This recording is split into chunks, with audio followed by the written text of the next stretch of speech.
In these horrific times, we have witnessed incredible acts of heroism as police officers, firefighters, emergency workers, and volunteers struggle to save lives in the aftermath of the horrendous attack on the World Trade Center and the Pentagon.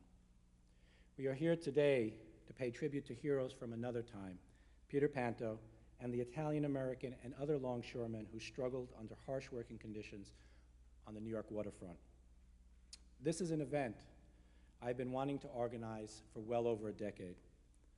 I first read about Peter Panto in Vanni Capelli's 1989 article in the Italian language daily America Oggi.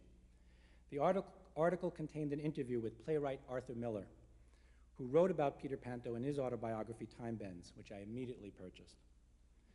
Miller, in walkabouts through the city's streets, found himself in the Red Hook section of Brooklyn, and in his words, quote, "The sinister waterfront world of gangster-ridden unions, assassinations, beatings, bodies thrown into the lovely bay at night," end of quote. And as he recalled years later, he noticed the words, "Dove Peter Panto," written in chalk on the neighborhood's buildings and sidewalks. Where is Peter Panto? Today, unfortunately, the question many of us needs answered is, who is Peter Panto? William Mello, one of today's presenters, will provide us with details recounting the specifics of Panto's life and work, while Calvin Winslow and William DeFazio will discuss the New York waterfront before and after Panto's arrival. Arthur Miller, with help of one of our speakers today, Vincent Longhi, wrote a screenplay about Panto called The Hook, and along with director Elie Kazan, pitched it to several Hollywood studios. The film was never produced. If the movie was made today, I could imagine John Turturro in the leading role.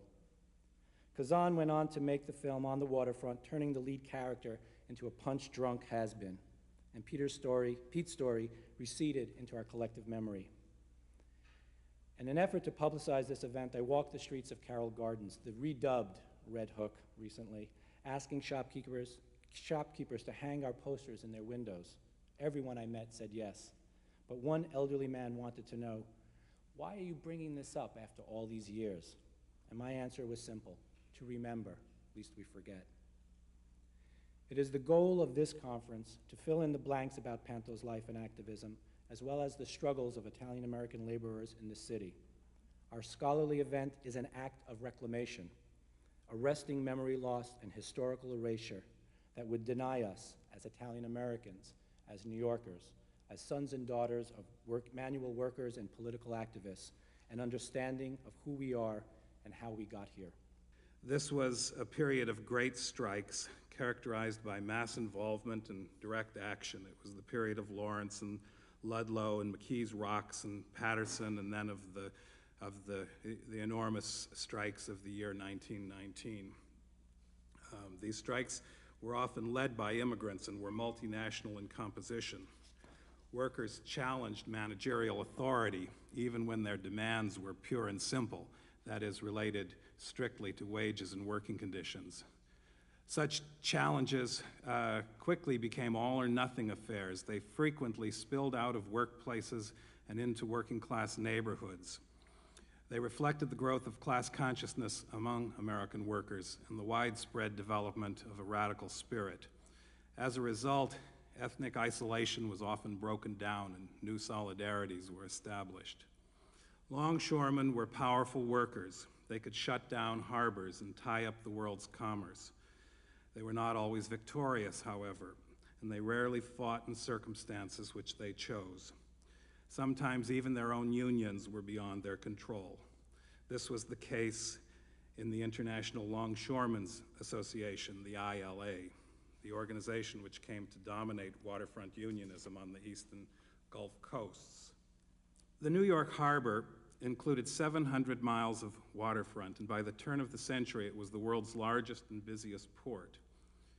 It was a vast complex of piers, warehouses, railway terminals, and working-class neighborhoods along both sides of the Hudson River, the East River, and along the Brooklyn waterfront from Greenpoint to Bay Ridge. The new liners which arrived at the piers of the Cunard, North German Lloyd, and White Star lines were the symbols of modernity. These ships represented the highest levels of technology and the latest stages in the fierce competition of the giant steamship companies, including Morgan's new shipping trust, the International Merchant Marine, founded in 1902. The docks, however, were old-fashioned and mechanization was rare. The shippers lobbied to have the piers extended farther and farther into the rivers to accommodate ever larger ships. The Titanic was bound for the White Star Line's Chelsea piers. But on the docks, the work was primitive. It was heavy, grueling, and dangerous. The hours were long. Men sometimes worked 20 hours in a stretch. Other jobs would last only for an hour or a few more. Longshoremen were required to stay on the job until it was done. Then, however, they might wait days or weeks for the next job. Consequently, the longshoremen feared unemployment. It created continuous insecurity, and whatever the rate of pay, cut into their standard of living. The shippers considered the longshoremen unskilled, common laborers, and thus hired them as casual workers, one job at a time.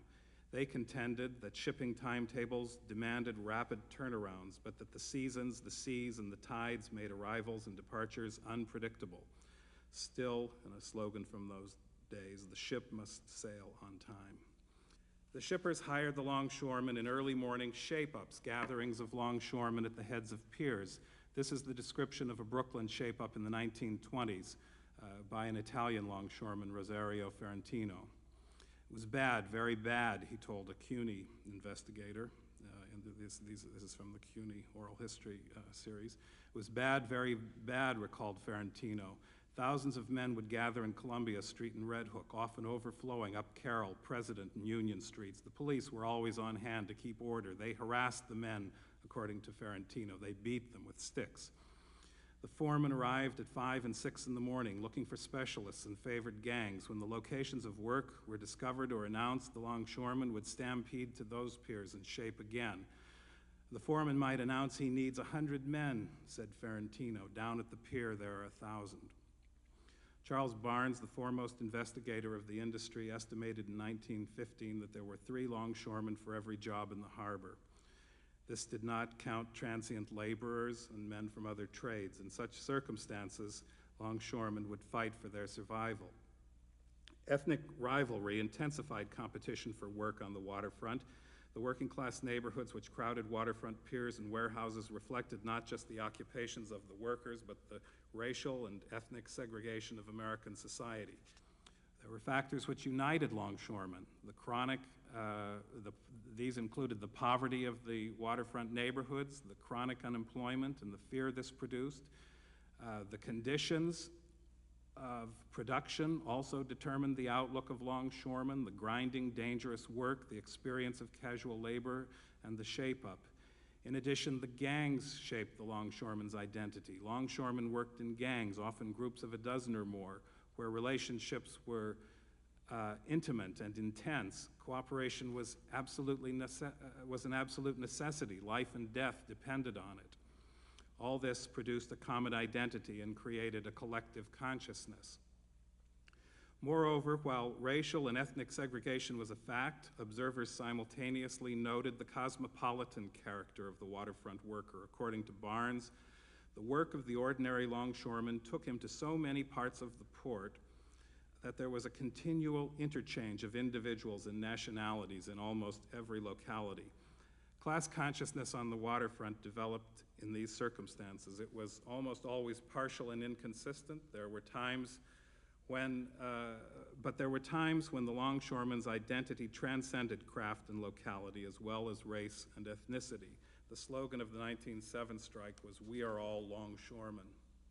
I'm very much in favor of what you're doing here at the center, and I strongly endorse this occasion as an effort to keep alive the real story of these workers and, of course, Pete Panto.